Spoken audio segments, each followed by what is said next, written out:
Hi, I am Kathryn McCord, and I am the pastor interim pastor at Gloria Day in Garland and at Ascension in Garland. I was ordained in 2004. Okay, great, Kathryn. So how do you experience your call to ministry? How did that happen? Just a little. How did you experience your call to ministry? Tell us about your sense of call. My sense of call?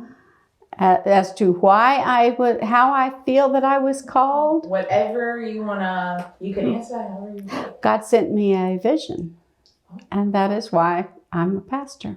Mm-hmm. Are you comfortable telling us a little bit more about it? Sure, I've told many people.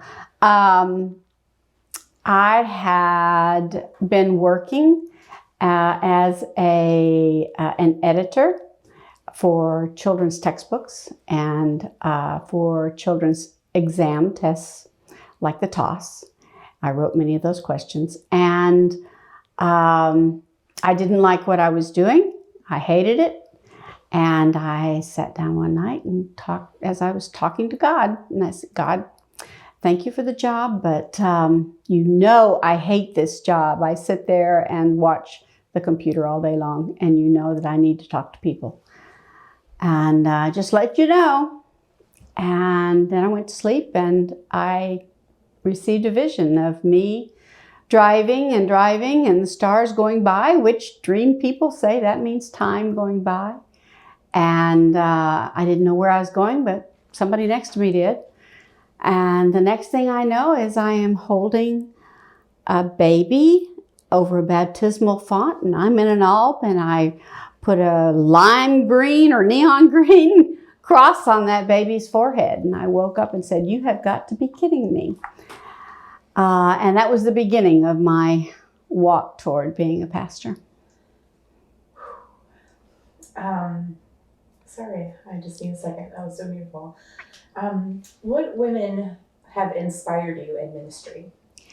The church that I was attending at the time, we had moved to Austin a year before that, and there was a woman there as a pastor, Beth Marie Halverson, and she is the number one person. The reason I talked to her about becoming a pastor. I would never have thought it. I grew up when it was all men as pastors, and it just didn't occur to me that a woman could do it. Do you know of anyone whom you have inspired? Oh, I have inspired. There was a man in one of my churches down in Harlingen named Randy, and he went to seminary because I suggested it. So I hope more.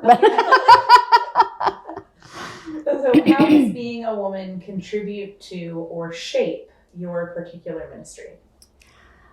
I don't know if it's being a woman or my experience as a mom. And I was a teacher for many years, and I was in business for many years. I was not a child when I became a pastor. And my kids were raised.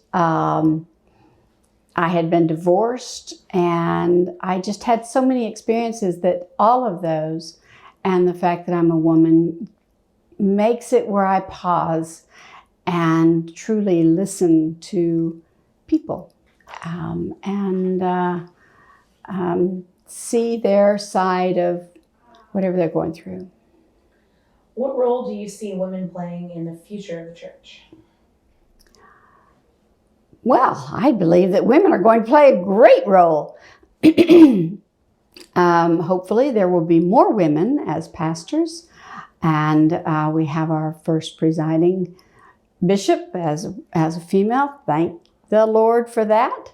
And we are very good at looking at those who are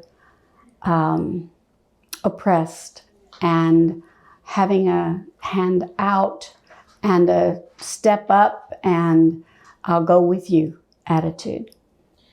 For someone considering ministry today, what advice do you have for them? Let me think. Advice for them. Absolutely discern that this is what you want, because once you are in ministry, everything goes very fast. And know that you, for sure, enjoy being with people and have a good support system for when those days come, and they do, that are really tough. So you explained that you had a previous career before. Yes, a number of them. And so as a second career pastor or third career pastor, what helped prepare you for ministry in those fields? Was there anything in those fields that really helped prepare you to be a pastor? In all of the fields, I was a elementary teacher, and I was in business, primarily in sales for various things. They all dealt with people. And I was not, if you had looked at me in school, elementary school, high school, you would have thought me fairly introverted. But working with people over the years, I've changed to fairly extroverted now. So one more question. What sustains you spiritually? You've been a pastor for a few years now. Mm-hmm. So what helps sustain you spiritually? Getting out into nature. I have to have my hands in the dirt in my backyard